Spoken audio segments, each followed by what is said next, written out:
नमस्कार शेतकरी मित्रांनो. विधानसभा इलेक्शन झालं. इलेक्शन झाल्यानंतर नवीन सरकारची निवड झाली.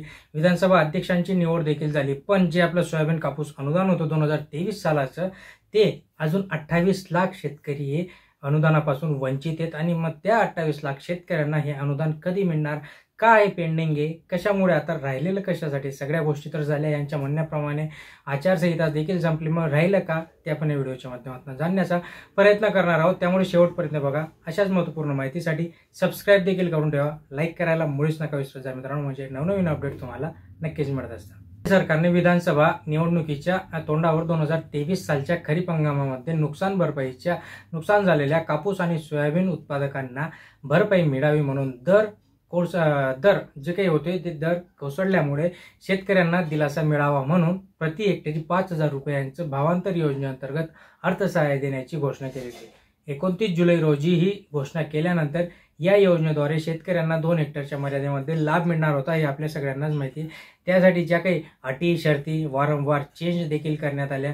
दरम्यान हा सगळा विचार जर आपण केला तर खरीप हंगाम 2023 मध्ये एकूण 96 लाख वैयक्तिक व सामायिक खातेदार शेतकरी हे सोयाबीन कापूस उत्पादक होते. त्यानुसार त्यांना मदत मिळण्यासाठी राज्य शासनाच्या कृषी विभागाने एकूण 4,194 कोटी 68 लाख रुपयांचा एवढा निधी डीबीटीद्वारे प्रत्यक्ष शेतकऱ्यांच्या खात्यामध्ये वितरित करण्यासाठी मंजुरी देखील देण्यात आली. वित्त विभागाची त्याच्यासाठी मंजुरी होती. स्वतंत्र पैसा देखील करण्यात आला. मंजूर झालेल्या एकूण निधीपैकी 1,534 लाख रुपये कापूस तर 2,446 कोटी 34 लाख रुपयांची सोयाबीनसाठी तरतूद करण्यात आली.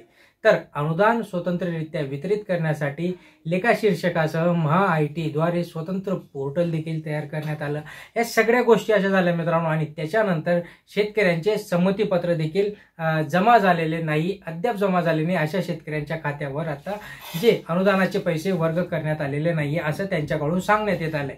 आता जे काही 28 लाख खातेदार आहेत ते वंचित का राहिले, तर सगळ्यात महत्त्वाचं म्हणजे त्यांच्या म्हणण्यानुसार संमतीपत्राशिवाय अनुदानाचे पैसे वाटप केले जाणार नाही.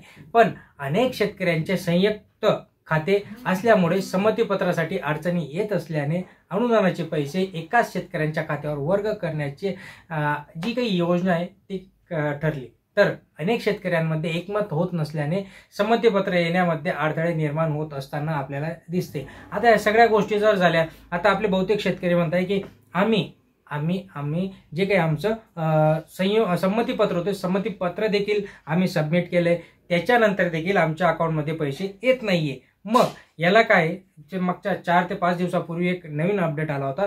जे आपल्याला कृषी सेवक होते यांच्याकडे आपल्याला जे काही तुमचं अकाउंटमध्ये एरर दाखवत होता तो एरर आपल्याला सॉल्व्ह करायचा होता. आता तो एरर तर असेल, पण त्याच्या व्यतिरिक्त जर तुमचं संमतीपत्र असो किंवा तुमचं ई-केवायसी असो किंवा पीक पाहणी असो, या सगळ्या गोष्टी तुम्हाला तुमच्या तलाट्याला इन्फॉर्म करायचे.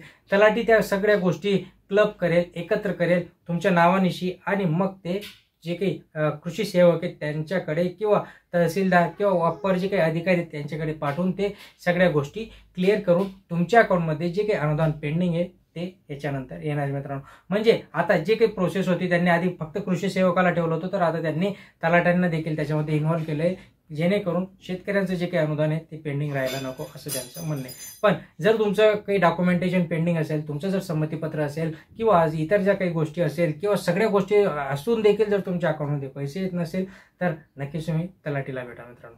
अशाच महत्त्वपूर्ण माहितीसाठी सबस्क्राईब करा, लाईक करा, शेअर करा. धन्यवाद.